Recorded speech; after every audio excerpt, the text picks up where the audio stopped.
नमस्कार दोस्तों, इन्फ्राडॉक्स के नए एपिसोड में आपका स्वागत है। तो चलिए शुरू करते हैं। पहली खबर की शुरुआत करते हैं गुजरात से, जहां पर दोस्तों हमारी union ministry of port shipping and waterways के द्वारा एक नया शिप बिल्डिंग क्लस्टर अप्रूव कर दिया है गुजरात के अंदर। उससे बताया गया है कि सेंट्रल गवर्नमेंट की शिप बिल्डिंग डेवलपमेंट स्कीम के अंतर्गत इसको तैयार किया जाएगा। तो दोस्तों ship building cluster Porbandar district के अंदर बनकर तैयार होगा, स्पेसिफिकली कुचड़ी लोकेलिटी के अंदर, जो फैला हुआ 2000 एकड़ के एरिया में। Modern shipyards, ancillary manufacturing units, common infrastructure और कैपेबिलिटी डेवलपमेंट सेंटर्स यहाँ पर आपको बनते हुए दिखाई देंगे। 1.2 मिलियन से लेकर 1.5 मिलियन ग्रोथ टनेज की शिप्स यहाँ पर हर साल प्रोड्यूस हो पाएंगी।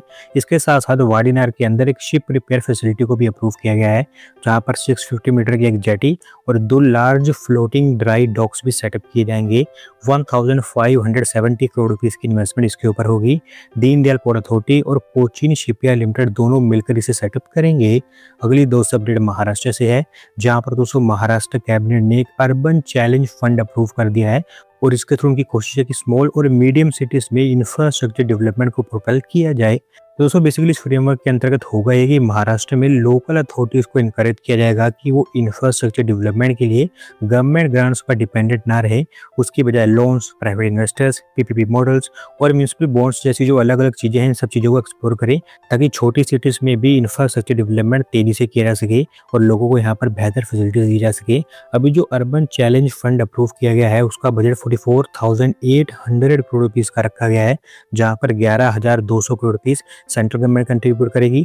इतने ही स्टेट गवर्नमेंट के द्वारा कंट्रीब्यूट किए जाएंगे, जबकि बाकी 22,400 करोड़ रुपीस मार्केट से रेज किए जाएंगे। वाटर सप्लाई, रोड जंक्शन का डेवलपमेंट, स्लम्स का रिडेवलपमेंट, ट्रांजिट हब्स का डेवलपमेंट, इस तरह के कुल मिलाकर 22 अलग अलग एरियाज के ऊपर सरकार का फोकस होने वाला है। और मेनली ऐसी सिटीज जिनकी पॉपुलेशन 1 लाख और उससे कम है, वही सिटीज यहाँ पर कवर होंगी।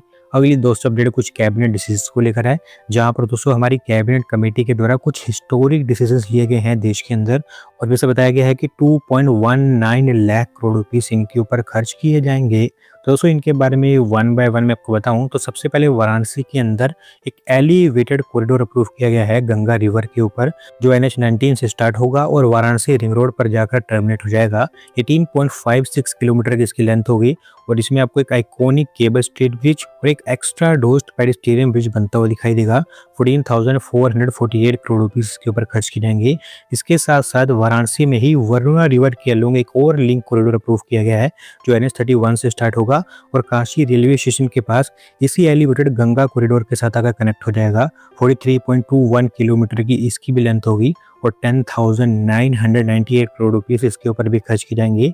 इंडियन सेमीकंडक्टर मिशन 2.0 को भी अप्रूवल दी गई है 1.27 लाख करोड़ रुपीस के फाइनेंशियल आउटले के साथ, जहां पर chip design, machine and materials, fabrication, ATMP और OSAT, R&D, इसके साथ साथ टैलेंट डेवलपमेंट, ये 6 अलग अलग पिलर्स के ऊपर सरकार का फोकस होगा।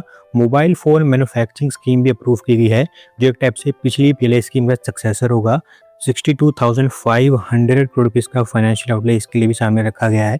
और इस बार जो नई चीजें यहाँ पर इंक्लूड की गई है वो ये है कि वो कंपनी जो कि डोमेस्टिक सोर्सिंग करेंगी ज़्यादा से ज़्यादा, उनको एडिशनल 1.5%, जबकि वो कंपनीज जो भारत के अंदर इनको लेकर R&D के ऊपर भी फोकस करेंगी, उनको भी एडिशनल 3% इंसेंटिव दिए जाएंगे।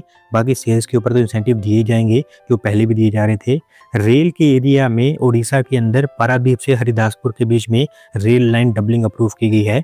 2,542 करोड़ रुपीस इसके ऊपर खर्च किए जाएंगे। जबकि झारखंड में राजगढ़ सरावा से दंगाओ कोची के बीच में 4th रेल लाइन को भी अप्रूवल दी गई है।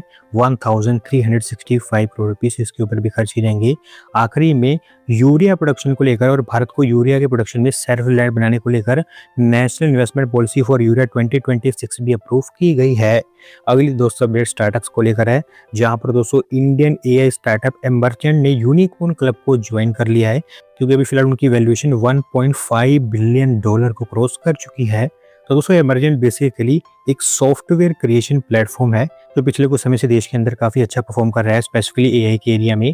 अभी फिलहाल सीरीज C फंडिंग राउंड में इनके द्वारा $130 मिलियन की फंडिंग उठाई गई है, जिसके चलते इनकी वैल्यूएशन 1.5 बिलियन पर पहुंची है, जिससे स्टार्टअप ऑटोमेटिकली एक यूनिकॉर्न स्टार्टअप बन जाता है, क्योंकि यूनिकॉर्न के लिए $1 बिलियन से ऊपर वैल्यूएशन होनी चाहिए। जो नए फंड्स यहाँ पर इनको मिले हैं, इसका इस्तेमाल ग्लोबल एक्सपेंशन के लिए होगा। आज की दोस्तों आखिरी अपडेट हमारी रेलवेज की तरफ से है, जहां पर दोस्तों अमृत भारत स्टेशन स्कीम को तेजी से कंप्लीट किया जा रहा है रेलवेज के द्वारा।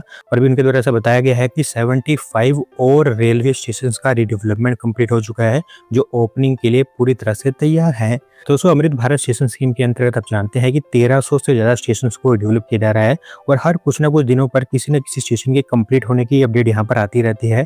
और अभी क्योंकि 75 के आसपास इकट्ठे हो चुके हैं, तो सबको एक ही दिन इनॉग्रेट किया जाएगा हमारे प्राइम मिनिस्टर के द्वारा। देश की 20 अलग-अलग स्टेट्स और यूटीज में इनको कंप्लीट किया गया है, जहां पर सबसे ज़्यादा 13 स्टेशन मध्य प्रदेश में तैयार हुए हैं। उसके बाद 7-8 स्टेशन उड़ीसा के अंदर तैयार हुए हैं। इसके साथ-साथ पंजाब, हरियाणा, दिल्ली, राजस्थान, यूपी, महाराष्ट्र, तेलंगाना, आंध्र प्रदेश, तमिलनाडु, कर्नाटक, गुजरात, छत्तीसगढ़, बिहार, असम, हिमाचल प्रदेश, जम्मू एंड कश्मीर, झारखंड और वेस्ट बंगाल, इन स्टेट्स और यूटीज में स्टेशन को तैयार किया गया है रीडेवलप करके। हालांकि कंप्लीट लिस्ट तो यहाँ पर सामने नहीं रखी गई है कि कौन कौन से स्टेशन यहाँ पर ओपन होंगे, पर क्योंकि 17 जुलाई को प्राइम मिनिस्टर के द्वारा इसका इनॉग्रेशन किया जाएगा, तो हमें उसी दिन पर सारी डिटेल सामने आती हुई दिखाई देंगी। तो दोस्तों आज की वीडियो में बस इतना ही। अगर आप अपनी तरफ से अपडेट सबमिट करना चाहते हैं तो डिस्क्रिप्शन में दिए गए लिंक पर क्लिक करके सबमिट कर सकते हैं। और अगर आज की वीडियो पसंद आई हो तो वीडियो को लाइक करें, चैनल को सब्सक्राइब करें। धन्यवाद वीडियो को देखने के लिए।